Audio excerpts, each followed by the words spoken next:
महाराज जी आपने मतलब पहले भी मेरे को कहा था नाम जप करने को, तो मैं कर रहा था, लेकिन महाराज जी जब भी मतलब कर रहा था, मैं नहीं आना, कर रहा हूं। अभी भी कर रहा हूँ, लेकिन मतलब महाराज लेकिन नहीं लगना, जैसे प्राणपण से लगा जाता है। ऐसे थोड़ी मन को परास्त करना कोई खेल है। जब तक वो, महाराज जी तो टेंशन होता रहता है जो। कौन सा टेंशन? खाली जगह टेंशन, भरी जगह तो टेंशन कहाँ। जैसे महाराज जी, जैसे मैं मतलब 2 साल से कोटा में तैयारी कर रहा हूँ, अभी मतलब 2 साल से नहीं हुआ, अभी ये तीसरा साल है, इस बार भी नहीं होगा तो क्या होगा? कुछ नहीं, वही एक क्षेत्र है। इसका मतलब इसके बाद शरीर छोड़ दे?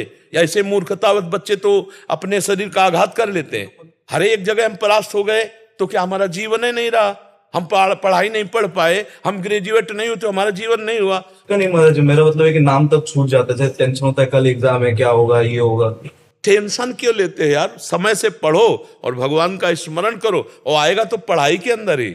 बच्चा अगर ब्रह्मचर्य ठीक है और आप नाम जप कर रहे हो, तो एक बार सुना दिया जाए हमको तो हमारे दिमाग में टेप हो जाएगा स्मृति। ब्रह्मचर्य में वो पवित्र स्थिति है। तभी तो हम कह रहे हैं आज के जो बच्चे हैं ना, ब्रह्मचर्य का नाश करते हैं, स्मृतिहीन हो रहे हैं। अब डर लगता है परीक्षा से, ऐसे फेल हम कैसे हो जाएंगे? अगर हमसे चूक हुई है और हम फेल हो जाते हैं तो बर्दाश्त है, अगली बार हम फिर और पढ़ाई पढ़ेंगे, अगली बार हम और हिम्मत करेंगे। हम भगवान के अंश से हारने वाले नहीं हैं। ये बिल्कुल किसी भी बच्चा के मन में नहीं रहना चाहिए फेल हो गए तो क्या होगा, क्या हो गया, यही जिंदगी है, इतनी जिंदगी है। आप विचार करो, भगवान ज्ञान समुद्र, जब उनसे हम जुड़े हैं तो हर ज्ञान, हर व्यवस्था, कि अगर विद्यार्थी परास्त हो जाता है पढ़ने में तो जीवन नष्ट करने की नहीं सोचना। एक जीवन ऐसा जो जगत में प्रकाशित हो जाएगा। भगवान के आश्रित हो, कोई व्यापार कर लो, हम एक नौकरी कर लेंगे, अपने जीवन को थोड़ी नष्ट करेंगे। हम छोटे से छोटा कार्य कर सकते हैं, और भगवान हमारे साथ है तो बड़ाई उनके हाथ में, वो बड़ा करा दे। जिसको बड़ा बना देते ना, भगवान है। मच्छर को ब्रह्मा बना दे, ब्रह्मा को मच्छर बना दे, मूर्ख को विद्वान कर दे, विद्वान को मूर्ख कर दे, एक क्षण की बात है। तो ये भरोसा तो बना रहना चाहिए ना। हर जगह फेल है लेकिन एक जगह पास है। हे भगवान, मैं आपका हूं। वो उठाएंगे, वो आपको प्रकाशित करेंगे। बिल्कुल परास्त होने की बात नहीं है। दिमाग में प्रसन्नता रखो, जो होगा मंगलमय होगा। भगवान मंगल भवन है, मैं उनकी शरण में हूं। अब हमारा अमंगल नहीं हो सकता, समझ रहे ना? टेंशन किस बात की?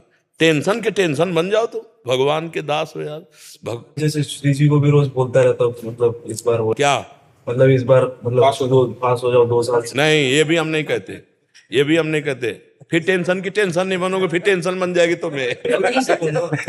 है ना? नहीं, पढ़ाई पढ़ रहा हूं, नाम जप कर रहा हूं, तुम्हारी गरज हो तो पास कर देना, तुम्हारी गरज हो तो पास कर देना। नहीं, जहां रखोगे जैसे रहोगे वैसे रहूंगा, और आपको पुकारता रहूंगा, आपका स्मरण करता रहूंगा, माया पर विजय प्राप्त हो जाएगी। अपने करने से कितना मुड़ पाएंगे, और वो जब गोद में लेके उड़ेंगे तो बहुत ऊंचाई पे चढ़ जाएंगे। इस पर ध्यान रखना। अपने भगवान के भरोसे उन्नति ही उन्नति। बड़ा प्रसंग, बड़ा उदाहरण युक्त है।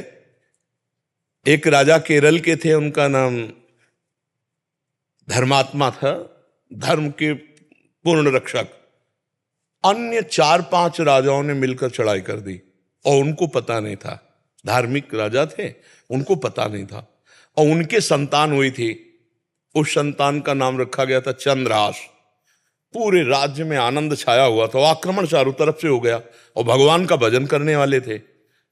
अब पराजित तो होना ही पड़ेगा, क्योंकि चारों तरफ से बैरी राजा हैं, और पहले से सूचना होती तो तैयारी होती। अचानक आक्रमण, मारे गए, वो राजा मारे गए। अब रानी ने देखा कि पूरे महल पर आक्रमणकारी आ गए, तो दासी से पैर पकड़ा और कहा, तू ही बचा सकती मेरे बेटे को, भगवान तुझे सामर्थ्य दे।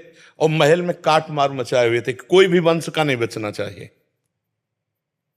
दासी ने बहुत प्रवीणता की, और टोकरी में जिसमें दोना पत्तल डाले जाते हैं, ऐसे डालकर नीचे बालक चंद्रहास, और निकली। और सैनिकों का क्या है, तो ऊपर से ऐसे दिखाया कि दोना पत्तल है। उनका निकलने दो, ये तो दासी है। राज परिवार का कोई नहीं बचना चाहिए। सब रानी, सब पूरा परिवार मार डाला।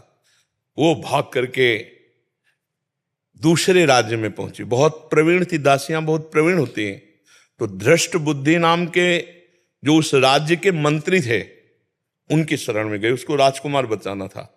तो उसने स्पष्ट कहा, मैं केरल के राजा की दासी हूं और ये मेरा पुत्र है, मैं हर कार्य में प्रवीण हूं, आप चाहे जिस दास्ता में रख लें, उस मेरे राज्य में सब विध्वंस हो गया। ये नहीं बताया कि राजकुमार है, मेरा पुत्र है और मैं इसकी रक्षा करना चाहती हूं आपकी शरण में रहकर।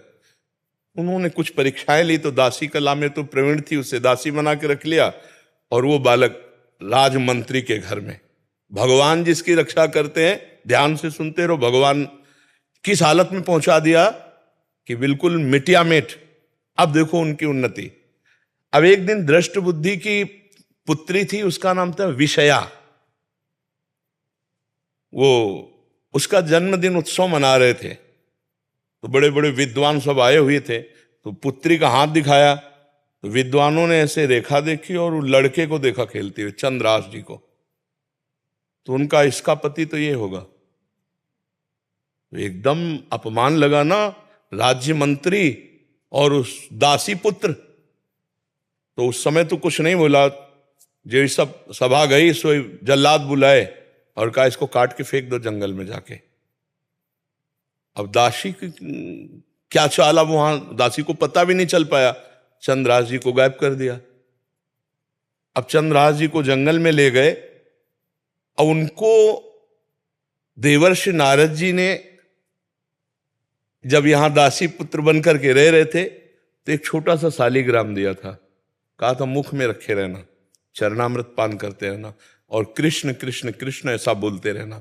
जो भगवान का भजन करने वाले पिता थे, उसी के प्रभाव से देवर्षि नारद जी ने चंद्रास जी को नाम का उपदेश किया।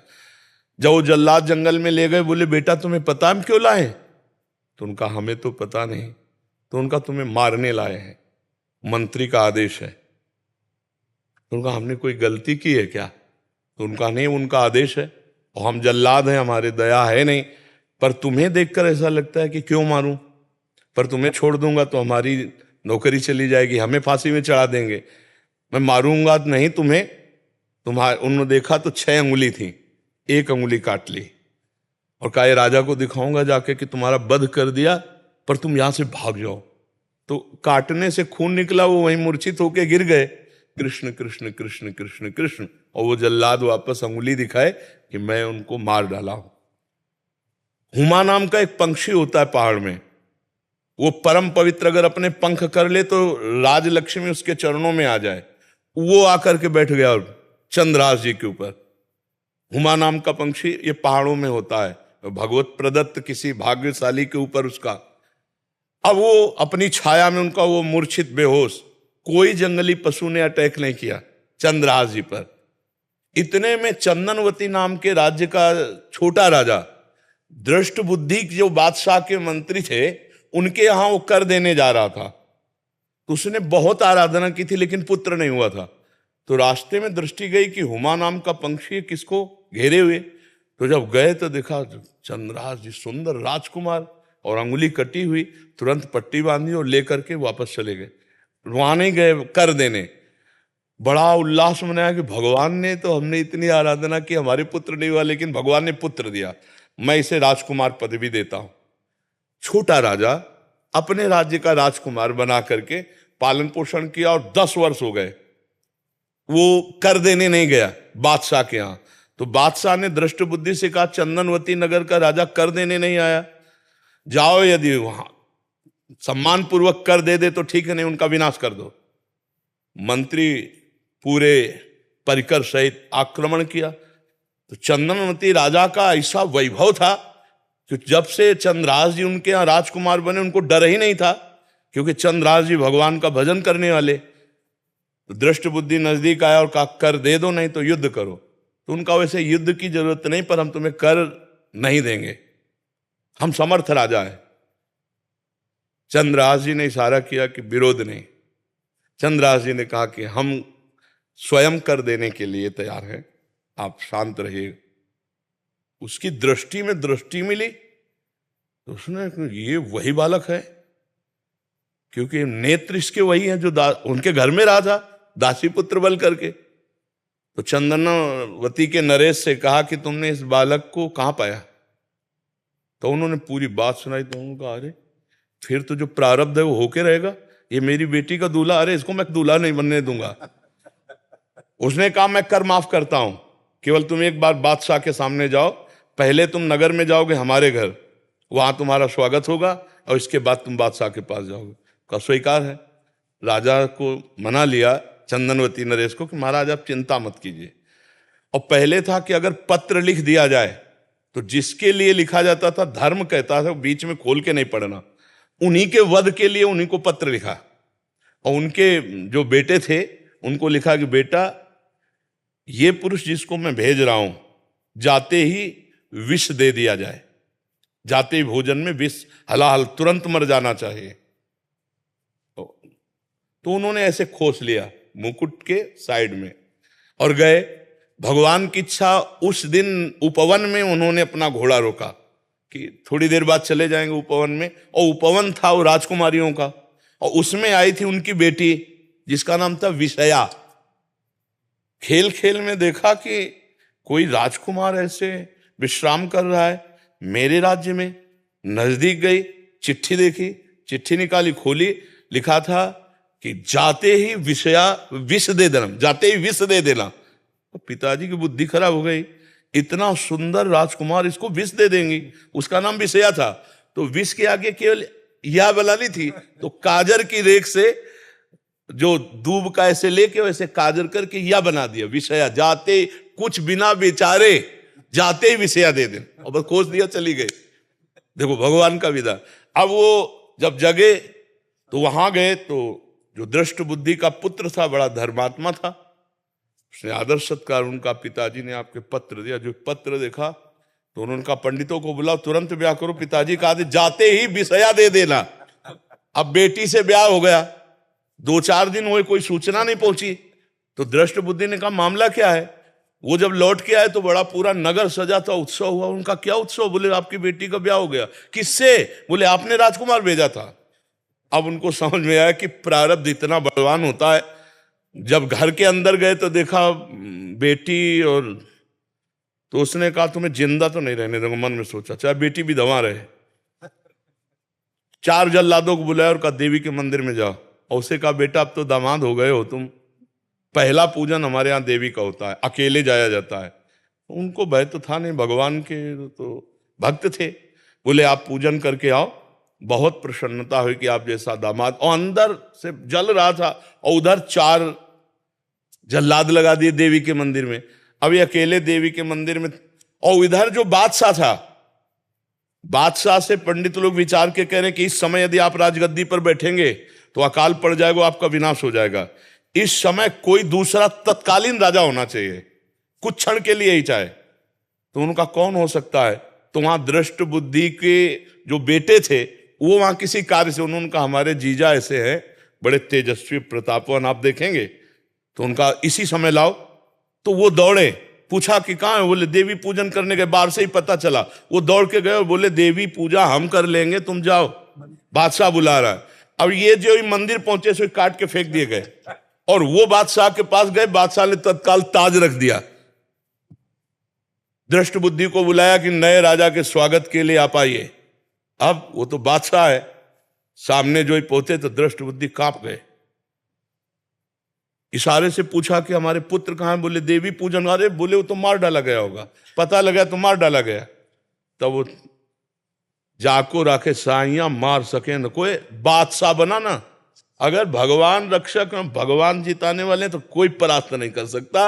हर विधान उल्टा होता चला जाता है। और अगर भगवान से विमुख हो तो चाहे जितनी उन्नति हो उसका परिणाम कुछ नहीं होगा, या हम मर जाएंगे, सब छूट जाएगा।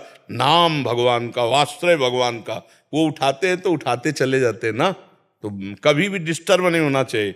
ये बात कभी नहीं लानी चाहिए कि मैं शरीर छोड़ दूं किसी भी विषय में, हार जाए या किसानी में कोई व्यवधान या पढ़ाई में। अरे हम फिर जीतेंगे यार, संघर्ष ही जीवन है। उसके लिए थोड़ी है कि जीवन ही नष्ट कर दो। तो जीवन नष्ट करने के बाद वहां कोई विश्राम स्थल थोड़ी बना है, फिर भेज दिए जाएंगे नीची योनियों में। क्या क्या कष्ट होता है। आप देखो ना, ये मुर्गा मुर्गी बकरा बकरा जीवात्मा तो लोग कैसे जिंदा भूंज रहे हैं। कितना दया खत्म हो चुकी है, जिंदा भूंज रहे हैं, खा रहे हैं, शरीर बढ़ा रहे हैं, मरेंगे, नरक जाएंगे। तो हमें कोई मनुष्य जन्म मिला है, अब इतना भजन कर लेना है कि इससे नीचे न गिरे। अगर चांस मिले तो पुनः मनुष्य बने और धर्म पूर्वक अपने राष्ट्र की सेवा करें, समाज की सेवा करें, भगवान का भजन करके जीवन पवित्र बनावें।